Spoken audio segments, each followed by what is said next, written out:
I've set up a couple locations over the past few days. I'm going to show you how I did it. Also, there's many different ways to set up a beehive location. So if you have some other ideas out there, go ahead and share them with me. Thanks.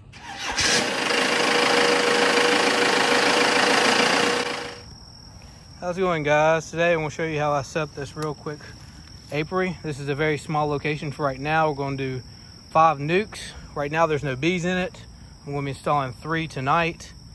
But real quick, let me show you how easy this is. Basically, I took a weed eater and weed eated down this area. Then I took 2 4-cinder blocks, 2 on each side. I'm using garden timbers. You have to make sure your garden timbers aren't too twisted. Looks like this needs to be bumped a little bit. There we go. Those guys lined up. Then you take your level, and basically what you want is you want a little bit of slope going down, so the water basically will drain out the front. You don't want it this way to the right, so to speak, that because the water will sit in the back of the hive if any rain gets in it. And then also you want it level across. So it's really simple. Take your level and your shovel,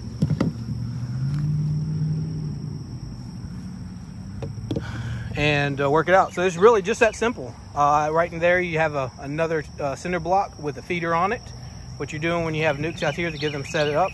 I will show you how to make these feeders in another video. It's really simple. It basically uses vacuum, and it will put out a little bit of food at a time. They'll suck it down. So anyway, this guy's gonna be set up tonight, and looking forward to seeing how well this location will do. All right, guys. All right, guys. The nukes have been installed, and they are ready to go. So that is it.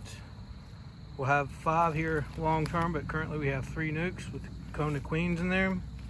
We have our feed bucket there. We can go ahead and do a little adjustment on it so you can get a little sideways. The bump down to bring the bees in. Looks like we got a little trash. Nope, that's lemongrass. We'll stuff that in there.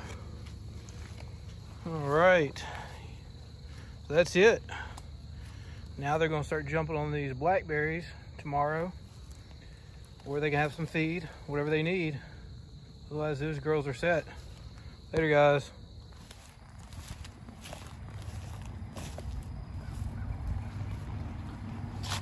All right, here's the location I set up last night. As you can tell, it looks like I didn't do that great of a job getting the hives lined up. I'll fix that later. This one has 3 new nukes there. Have a feeder out. Doesn't look like too much activity on it. They must be getting a little bit of nectar off these blackberry bushes, which is good. But just in case those blackberry bushes peter out, we have a little bit of feed for them.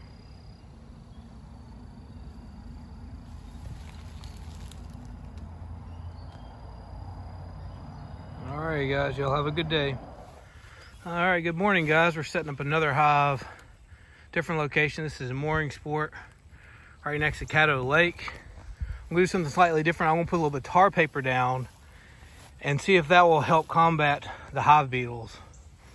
So basically, I'm gonna take 4 cinder blocks, stack them up, put a garden timber, or 2 of them, side by side, take my level, measure everything out, and then throw the hives on top of it.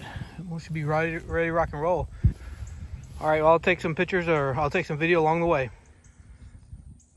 All right, guys, that was it. It didn't take nearly as long as I thought. It was only 20 minutes. Most of the time was just leveling out the bricks. You notice I do have some 2x4s under there because I didn't have a shovel with me today to really level them out that good. That'll probably rot out in a year or 2, but it'll get me forward, get me moving forward right now. I was doing this during my lunch break, so I don't have a whole bunch of time. I am happy it didn't take as long as I expected. I went ahead and leveled also the feeder. It should be nice and leveled. I have the hives pointing at the lake, so they should be able to enjoy all this clover. It's gonna be a wonderful place. I think these hives are gonna do really well. I want to thank Tracy Smith, this one, and this guy or Tracy Smith, he'll probably recognize those are his nuke boxes. It's just too cold to break those guys open and put them into my nuke boxes. So I talked to him yesterday that I'm gonna have to hold on to them for about a week until the weather warms up. But yep, we got some bees moving down here in Mooringsport, Louisiana. All right, y'all. You guys have a wonderful day. It looks like some of the bees are coming out. It's kind of cold, not too many of them out today. Y'all have a wonderful day, and hopefully here in a few months we're gonna have some tasty Mooringsport honey. All right, it's later in the day and it looks like the bees are out. Get a little drink. They're flying around, so I think this is gonna be a good place.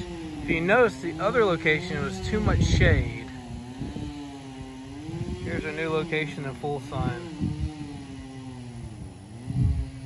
When you're looking for a good spot, generally, if you can possibly find a good full sun location, that's usually the best place to put them.